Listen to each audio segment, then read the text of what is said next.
స్థానిక సంస్థల ఎన్నికలపై తెలంగాణ బీజేపీ ఫోకస్ పెట్టింది. పార్టీ ప్రచారం, ప్రభుత్వ వైఫల్యాలపై సోషల్ మీడియా వారియర్స్కి అవగాహన కల్పించారు.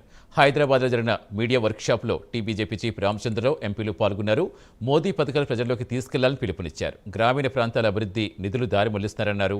అప్పు చేసి పనులు చేపట్టిన సర్పంచులకు బిల్లులు చెల్లించలేదని, లోకల్ బాడీ ఎన్నికలు ఇప్పటికే ఆలస్యం చేశారన్నారు. ఎన్నికల్లో ఓడిపోతామని ఎన్నికలు ఆలస్యం చేస్తున్నారని తెలిపారు. సోషల్ మీడియాతో అధికారంలోకి వచ్చి ఆ సోషల్ మీడియాపైనే అక్కసు వెలుగుతున్నారని తెలిపారు. ఈటెల రాజేందర్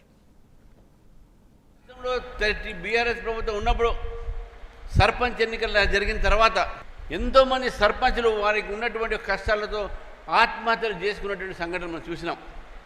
కేవలం ప్రభుత్వాల నిర్లక్ష్యంతో నరేంద్ర మోదీ గారి పంపిస్తున్నటువంటి ఒక గ్రామీణ ప్రాంతానికి పంపిస్తున్నటువంటి నిధుల్ని ఆ ప్రాంతానికి ఇవ్వకుండా సర్పంచులు ఈరోజు వారు అప్పుల్లో పడి అప్పులు తీర్చలేక వాళ్ళ మీద కలెక్టర్ దగ్గర నుంచి నోటీసులు వచ్చి వాళ్ళ మీద ఎక్కడ కేసులు పెడతారో భయంతో అనేక మంది సర్పంచులు ఈరోజు మన రాష్ట్రంలో కొంతమందికి జైలు పాలు చేశారు, కొంతమంది ఆత్మహత్యలు చేసుకున్నారు. మరి ఈ యొక్క పరిస్థితిలో మరి కాంగ్రెస్ పార్టీ మనం వచ్చింది. ఈరోజు సర్పంచుల ఒక పూర్తి సమయం అయిపోయి దాదాపు ఏడాదిన్నర అయిపోయింది. ఎంపీటీసీలు, జెడ్పీటీసీలు పదవీ కాలం కూడా అయిపోయింది. 19 సంవత్సరాలు అయింది. 19 నెలలు ఈ యొక్క ప్రభుత్వం వచ్చి 19 నెలల నుంచి కూడా ఈరోజు ఈ ప్రభుత్వం లోకల్ బాడీ ఎలక్షన్స్ పెట్టలేదంటే ఈ యొక్క ప్రభుత్వానికి కూడా స్థానిక సంస్థల మీద వారికి రెస్పెక్ట్ లేదు, స్థానిక సంస్థల మీద వారికి చిన్న చూపు ఉందని చెప్పేసి కూడా మనం తెలియజేస్తా ఉన్నాం.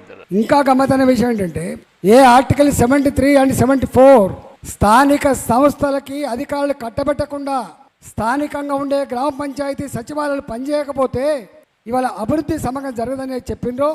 ఇవాళ కాంగ్రెస్ పార్టీ గిన్ని రోజుల అధికారం వచ్చి అన్ని వ్యవస్థలు, జిల్లా పరిషత్తులు లేవు, మండల పరిషత్తులు లేవు, గ్రామ సచివాలయాలు లేవు, మున్సిపాలిటీలు లేవు, అక్కడక్కడ కార్పొరేషన్ కూడా లేని పరిస్థితులలో ఇప్పటికి కూడా ఎన్నికలు పెట్టడానికి ఎందుకు జంకుతూ ఉంది అంటే జంకడానికి రెండు కారణాలు ఉన్నాయి.